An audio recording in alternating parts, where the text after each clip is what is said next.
Hey, this is a Hakawati production. Hey friends, welcome to the show. This whole COVID-19 thing has taken a heavy toll on most people and businesses here in the Middle East and all over the world for that matter. But that is not the case for the company we're talking about today. Au contraire.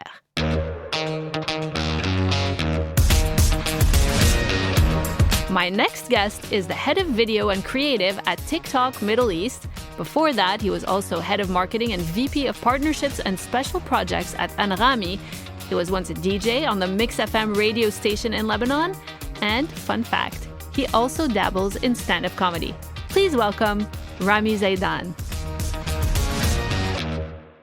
Hi, Rami. Hello. Thanks for being on the show. It's great to have you. Thank you for having me. So, first of all, you used to be a DJ on the radio. Do you think radio is dead? Good question. No, I don't think radio is dead. I think in the journey of media in general and in the expansion of the media landscape, what I think happened is each medium started taking and playing a different role.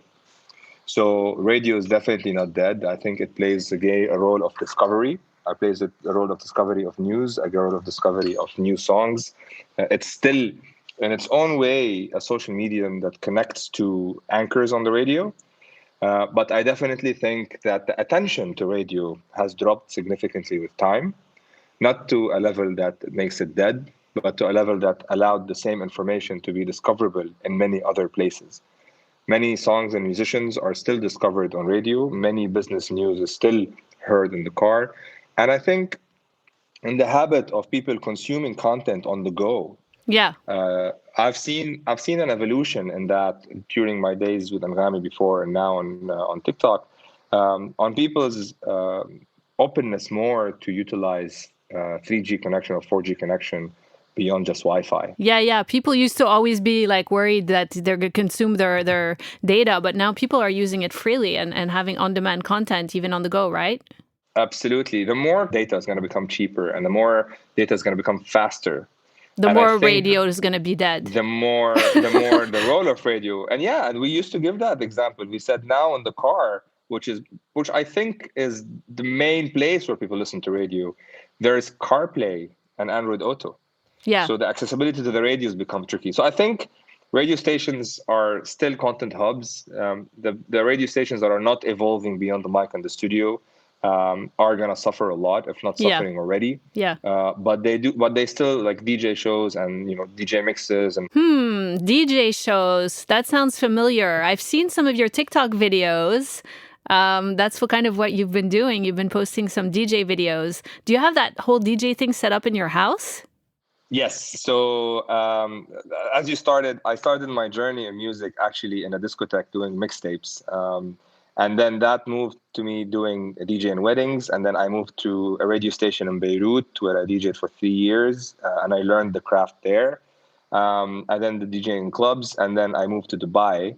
And then I got married and I got kids. And I started working in the corporate world. That got me away from my passion of music. So when you show up in the morning at the TikTok offices in Dubai, what happens next? What do you do? So it's really interesting. I joined TikTok in November. And TikTok has been, I think, not only the fastest growing company in the world, but one of the fastest evolving companies. TikTok as a company is a short form video platform, which means, and it's become, and all that buzz, if I want to summarize it in a simple statement, it's because it has a unique content environment. The type of content you see on TikTok is available on many platforms. The only difference is we filter out a lot of content. We don't have live blogging on TikTok. You don't have news. You don't have politics. So when people come, all they watch are performers, from as simple as a dance to as advanced as an English lesson and everything in between. So when we walk into the office every single day, apart from the joyful culture that we have, we're always talking about different ideas that are going to allow us to introduce new trends. In the past 6 months alone, when I joined, we had launched the food platform. Food? Which is now one of the biggest content pillars on TikTok.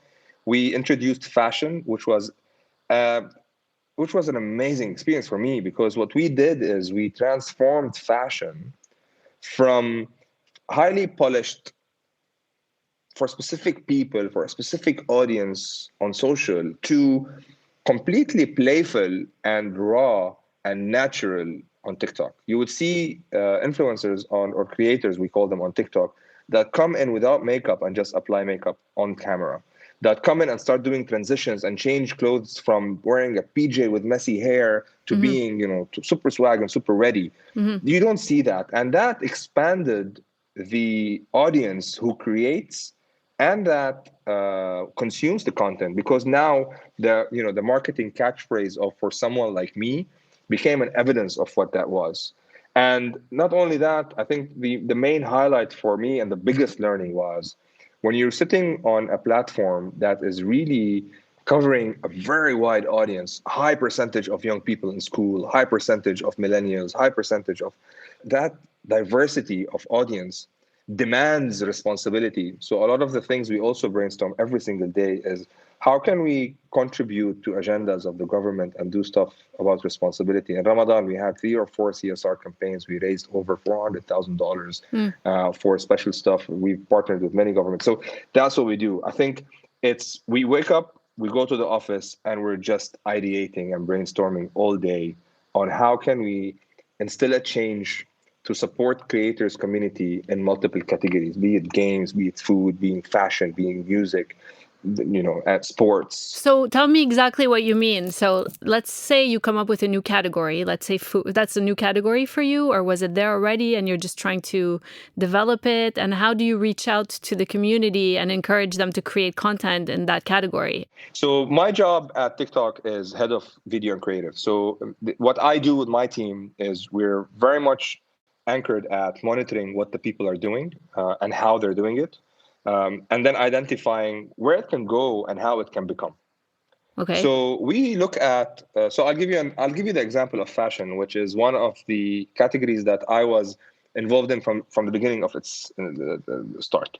Here's what we ended up doing. We ended up saying, okay, TikTok is for everyone by everyone. We have a wide age range. What are we going to do in fashion? We started looking at other markets. How are they expressing fashion on TikTok?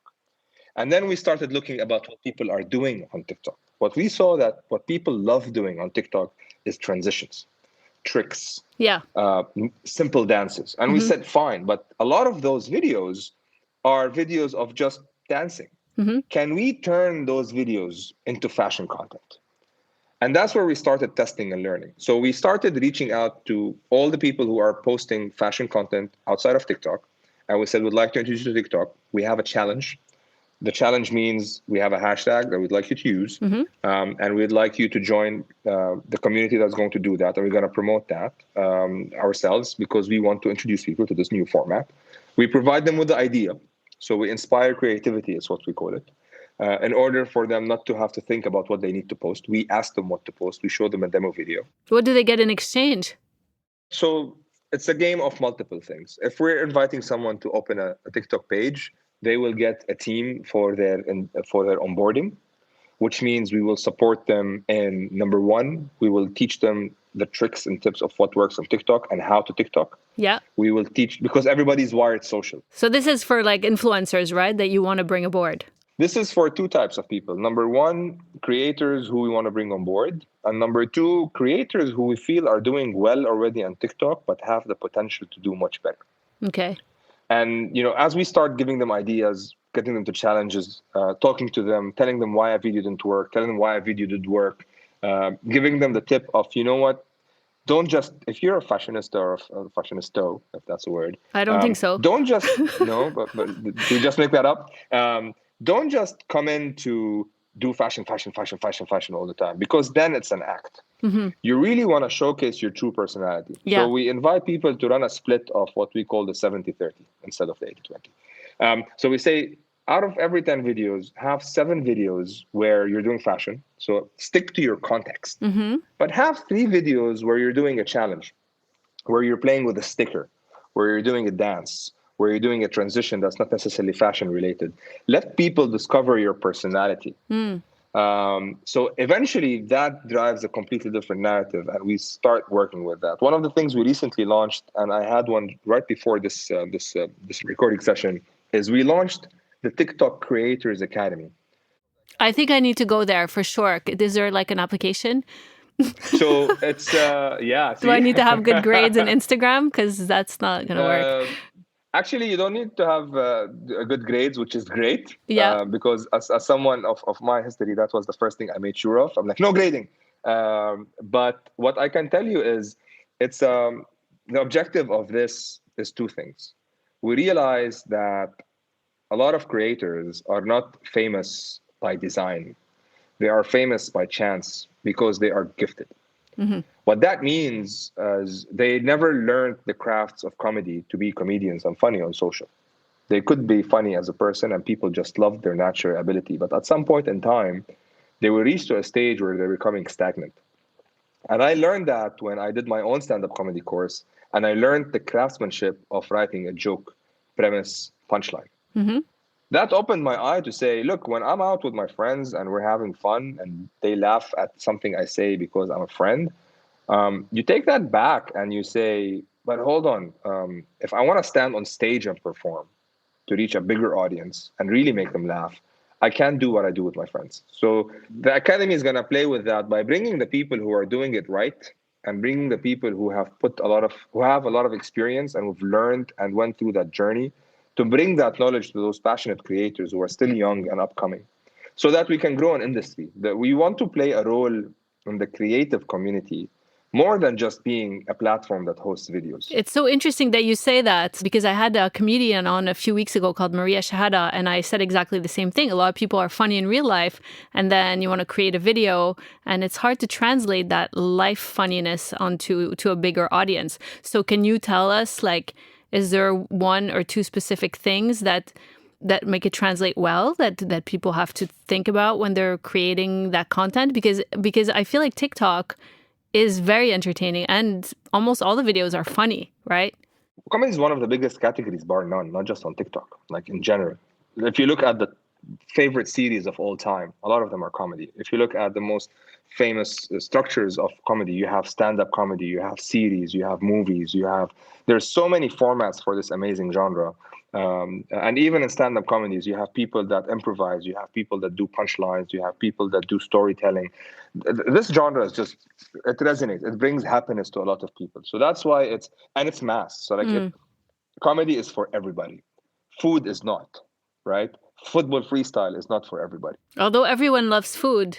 So those are I would say those are two winning, like the top two, right? Things that appeal Absolutely. to everyone. Food is also very big because people learn and get inspired by menus. What I'm saying is everybody would enjoy a comedy video. Yeah. But people who are curious about food making would be people who are curious about recipes, right? That's the So we go back to, all right, so how do they do it? I think at some point in time, I think research is very important. A lot of content creators create content impulsively. So a lot of the content is done impulsively. But if you watch the masterclasses and the stories of very famous writers from all over the world, they all say the same thing. I research 80% of the time. Then I start putting notes on a piece of paper until something comes together, and then I have my sketch. And that could be a process of creative making, from doing a 2-hour movie to a 1-hour series episode or to a 1-minute story. If you think about 1 minute, 60 seconds, that's not a short period of time. It's not. So, but when you impulsively open up and you start talking without having a pre-planned script or storyline in your head, what's going to end up happening is you're going to be thinking and talking at the same time, which means by second 45, you haven't found your thought thread yet. So by 1 minute, you don't have a good piece of content. Some people are gifted at that, though. It's a rare talent. There's a lot of people who are gifted. Of course they are. And those are the people that are so getting the fame. But today, if we want to grow a category, let's look at comedy as an example. Let's look at Arab comedy in specific. And let's look at Arab stand-up comedy in any more deeper. If you look at where stand-up comedy was probably 5 years ago, where it is today, it's probably much bigger than it is. But you talk to all those underground arts and they'll tell you they're not as mass and appreciated as they should. And I think the message here is, if we can get more people to do this, we're going to get more stars discovered. We're going to bring a wider audience that can discover this community, which means we're going to create more content, which means this type of content would become more popular. And Arabs are funny, by the way, Rami. You guys are really funny. Like you meet just average people on the street, and they just always have like this sense of humor that you don't find in other parts of the world. So I think it's a good part of the world to really focus on having And this. yeah, and I'll add, beyond just over and above funny, the beautiful thing about the Middle East or the Arab world in particular, it's a melting point of cultures, which means there's a lot to talk about. Definitely. Right? Yeah. So the rooted culture of Egypt versus the rooted culture of Saudi versus Abu Dhabi versus Morocco versus Lebanon versus there's so many different, like, I think if you look at the memes on TikTok, like I think the universal cultural root is the mom beating up the kid. Like that's okay, fine, that's universal. But then when you start digging deeper, see, in America, that would be called child abuse. I know.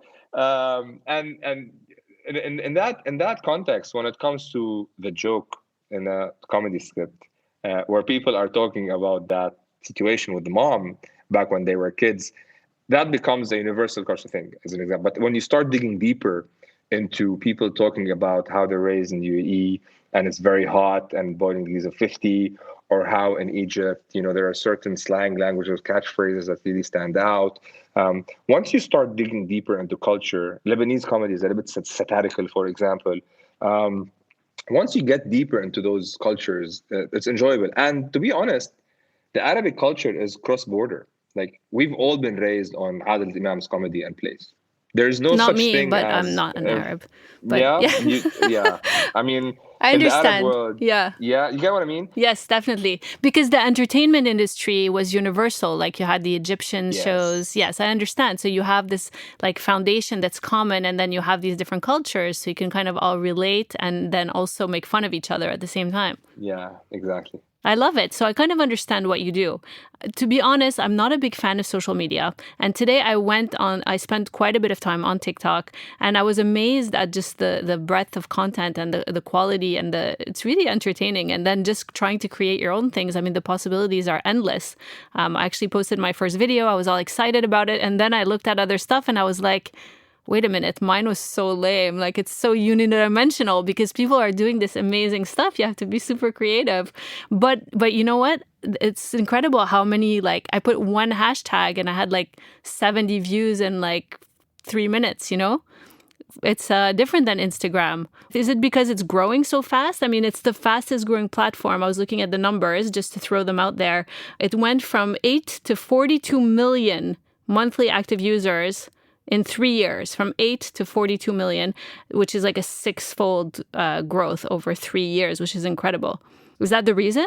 No. So I'll tell you the reason. The reason is of 2 or 3 folds. Number one, the content that's on TikTok is simple, right? So it's simple, it's real. Most of the time, whatever video you're watching, maybe 8 out of 10 times, the creator is looking at you. It's like you're with them. It's like a real experience. Mm-hmm. So this is why it's resonating very well. Number two, because we're not a social media platform, we consider ourselves a short form video platform. The way the recommendation model works is it's like you've married a social platform with a streaming service. So when you're on the For You page, the For You page does not show you the content of the people you're following. There's a specific tab for that if you only want to consume that. Repeat that there's a separate page to see what the content of other people are following. The For You is, yes, so what's For You? The main page is For You. Mm-hmm. It's the page where you see content that you like. So you like comedy, keep consuming TikTok content, and the machine's gonna recommend more comedy content for you. Okay. You like football, it's gonna show you more football. You like food, you like education, it's gonna show you more education. I mean, Instagram does this as well, right? Instagram or social media in general does 2 things. Number one, on the main feed, it shows you the content of the people you're following. So you cannot discover Arami Zaidan if you're on your main feed. You can go to the Discover page, which is a secondary page. Yes. Where you're probably lucky to be on the Discover page, where you're probably lucky to be trending, to be big enough to be on it. Mm-hmm. There are people with 100 followers or 1,000 followers who have 1 million views on their videos because the content really resonated the category of the content that they created went out to the audience, because the For You page doesn't look at following. It looks at, engagement rate. It looks at how people are seeing the full video, who's sharing, who's commenting. So the game of For You is you can be anybody and your video can be viral. So it's just a different, the AI is just designed differently. Yes, exactly. The approach of recommendation is more specific, and it is not defined by any filter. The more you watch TikTok, the more TikTok will know you. And the difference between, and that's why I said it's a combination of a social media platform and a streaming platform, because on social media, depending on who you follow, the algorithm will understand what you like, and then show you stuff that are similar and whatever discover, what have you. But on streaming services, the recommendation science is very, very, very advanced. The only difference we have there is when you go onto a streaming service, you trigger it. Yeah. You start with a search, you hit play. On TikTok, you open the app and the content is automatically served for you. Okay. So this seems like, it started out as a mostly dance and music platform. Like kids really took a liking to it, teenagers and stuff like that. And most people still view it like that. And the truth is that their biggest audience is younger age. So how can people that are not 14 use it? Especially like a lot of people are asking how they can leverage TikTok for their business. Do you have any like suggestions or ideas how, any business really, like how they can go about getting started on TikTok to kind of engage a new audience for their business? Oh, absolutely. What I can tell you is in the Middle East, in the market we're operating in, the demographic composition is very much balanced. So we have a very fair split between the post-university 25 and above and the high schoolers and the university students. It's a very well balanced. And the proof of concept of that is in the fact that we're able to succeed in growing categories like social responsibility, Learn Talk, which is about education, whether it's motivation and advice, or whether it's technology, or whether it's teaching English or teaching Arabic, and the introduction of celebrities that came in that made this more mainstream, that have really broadened that up. So today, the game of it's only for 14 years old, it's a false perception, right? It's why is this perception there? It's because like any technology or company or brand, when you kick off, how you're introduced and what you see becomes the definition in your mind of what this is. It's like when we first started streaming service, and Rami was a young startup that's kicking off. The app wasn't the best in the world. People thought it was a crappy app. Fast forward 7 months later, I can argue, and this is personal, that it's one of the best UI UX in the world. Right? Why do you say that? Opinion. Why do you say that? Just out of curiosity. I use it, by the way. Because of innovation, right? Because they, in their own way, have innovated streaming services. It became social. They added stories, they added mixtapes, they added the song recognition radar feature. They've added so many features that said, look, we're not Winamp from the 1970s. We are a streaming service in 2020. Chat rooms and there's a lot. The whole thing just evolved, and I think that's why it's one of the most successful apps. And same and equally so, the reason why I tell the story is because when we began, we faced a lot of consumers who used to say, yeah, I tried it, it sucked. I said, when did you try it? 2 years ago. Did you want to try it now? It's so amazing. As TikTok started growing, my job at TikTok, like my job description is one-liner, right? Diversify the content. Like that's my job. Like that's what I do. So we were having a workshop now for new creators on the platform, and we talked. There was a tech guy, and he was saying, "Look, I talk about tech, and my episodes are 10 minutes. How do I TikTok?" I said, "It's very easy. If you've done a review about a phone, open TikTok and summarize that in a minute, and talk about the 10 things that people should know." And then a chef came on board and he said, "Okay, how can I do?" I said, "You know what? I have 10 shapes of spoons in my kitchen. I don't know what they're for. Do you need more than a minute to explain to me what those 10 spoons are for?" He said, "No." I said, "I'm fine. Then try to play around with the narrative." And that's where we start going about what we call our mission, which is inspiring creativity to bring in joy. Our job is not only to provide a distribution platform and a wide audience. Our job is to understand not only the audience who's consuming, but the audience that's creating. Our job is to go to the audience that's creating and understand their potential. If a creator is not doing very well, before we say, all right, he's not doing very well, we look at potential. Do you know if Instagram does this too? Because, I'm not like a big consumer or user of social media or streaming. I mean, I listen to music and whatever. But does Instagram do this as well? It sounds like you're very involved with your community and developing it in a close way. I'm not aware of how, and obviously everybody does periodic workshops, whether it's once a year or twice a year or whatever it is. How right? often do you guys have these kinds of meetings? Weekly. Okay, amazing. So if not more. What I can tell you here is, again, the difference between us and social media in general is two things.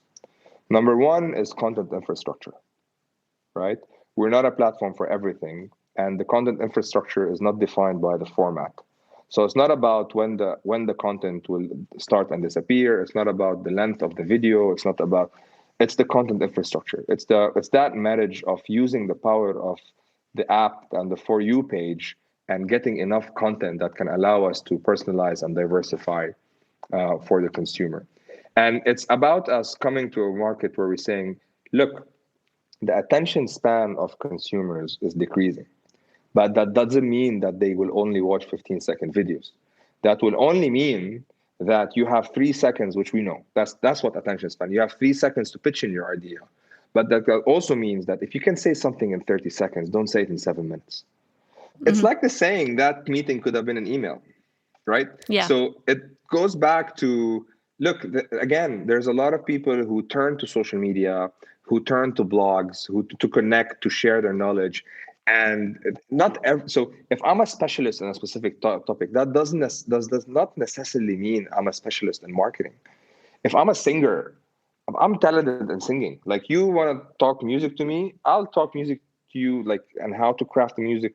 But not all the musicians are extroverts and can go out and they need their crew around them. And what we're trying to do is we're saying, in this kind of day and age, if what we have is content infrastructure, if what we have is vision and commitment to support the community, if what we have is a large team that's supporting content creators, and what we call the TikTok Creators Academy, which is a weekly sessions and beyond that, and projects that we're doing with partners. Can I really join that academy? I'm really interested. Of course you can. So we'll connect after this. I'll give you the schedule of the courses. We'll probably work with you on creating a course for podcasters and how they can promote their content on TikTok. Today, if we look at the podcasting community, I'll give you various ideas. So when I started podcasting with Anghami, obviously we were 4 people in a room. A year later, we're like 100 and talking about, in the Middle East Podcast Forum, talking about how to start a podcast, what mics do you need, and all that stuff. A year later, we were 300 people. One of the companies got $400,000 in seed funding. Another company had a portfolio of 16 podcasts that we managed. Another company was managing 4 podcasts for a client. So when you activate the community, more work comes out. But what was common across the board was everybody was suffering with marketing, and everybody was using audiograms to put their context on social media. And it's really, really hard. And I'll argue that it's really hard to engage with a picture that has a waveform on it, because like radio is today, and we started our discussion with radio, a lot of the anchors that are famous are also active on social.